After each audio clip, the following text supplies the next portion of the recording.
At may dumayo na naman nga dito sa shop natin from Quezon City. So ang phone nila is Redmi 12C. So ang problema daw nito nabasa. So pina-repair daw nila sa technician dun sa kanila.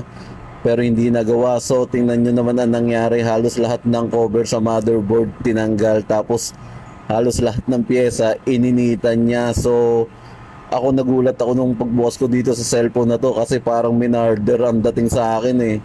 So ayan no, nakita nyo naman tanggal lahat ng cover, grabe. Eh hindi naman dapat ganyan yun eh. Tapos nung sinilip ko sa scoop ko, ang nakita ko lang problema nito is yung isang IC na yan. Yung isang linya niyan, walang connection. Kumbaga, yun yung pinakang problema niya. Pero ang ginawa ng technician, halos lahat ininitan. Ewan ko ba kung bakit ganun yung ginawa niya. So ayan, nakita nyo, yung isang connection lang yan ang wala. So ang pinakang problema lang yan is yung IC na yan.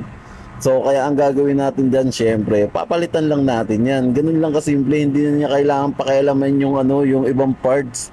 Buti na lang, itong unit na to is buhay pa. Kumbaga wala lang siyang display or wala siyang ilaw. Kasi yung IC na yan, may connection talaga sa ilaw yan. So yan lang yung pinakang problema niya. Pero ginalaw niya lahat. Kaya syempre palitan natin yan ng bagong ICR. I mean IC na galing sa mga scrap board natin. Buti na lang buhay pa tong unit na to talaga. So ayan, after natin mapalitan, testingin natin syempre. At ayan na nga, lumabas na yung charging niya. So ayan, naglogo na si MI at 1% lang yung battery. Pero at least na-revive natin yung unit ni ma'am. So testing muna natin yung touchscreen syempre. At after nga natin matest, kailangan nating linisin yung ano, yung mga cover na ewan ko kung anong ginawa nila diyan. So kailangan na natin tanggalin diyan kasi hindi lumalapat ng maayos tong board niya sa pinakang frame kasi tabi-tabingi, bali-baliko, tupi-tupi. Kaya kailangan din nating linisin na yan. Tanggalin na natin lahat ng sinimulan nila. Ako na ang tatapos.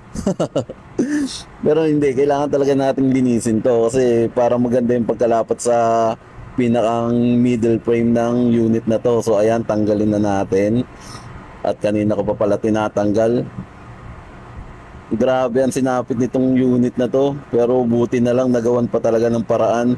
Yung sa simpleng sira lang tapos kung ano-anong gagalawin mo. Diyos ko po, buti hindi namatay itong unit na to. Buti may buhay pa. Grabe yung tumira nito. Talaga. Ito yung masasabi mong sinasabi nila na ano, tektomer to. Kasi imbis na yung sira, nandun lang sa isang parts tapos gagalawin mo lahat. Hindi pwede yung ganun. Dapat kung gagalaw ka, make sure na yun talagang gagalawin mo, yun yung pinakang sira. Hindi pwede yung init dito, init dun lang ang gagawin dyan. So ayan, after nga natin matanggal yung mga natirang cover niya, I mean dun sa mga cover niya kasi ginupit-gupit lang nila kay Nater. So ayan, nalinis ko na syempre. Balik na natin yung mga camera. Syempre, tapos syempre balik na natin yung pinakang fingerprint. Tapos balik natin yung pinakang yung cover na yan. Buti na lang talaga may pag-asa pa. Hanggat may buhay, may pag-asa pa sa bagay. Buhay naman kasi itong unit na to. Pinakang problema lang talaga, walang ilaw.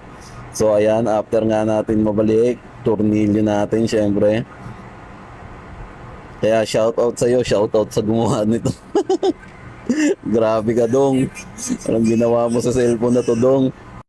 At ayun na nga, na-revive na natin yung cellphone ni ma'am at okay na tong unit niya. So, pasalamat pa rin tayo at nabuhay pa siya. Yun lang, maraming salamat.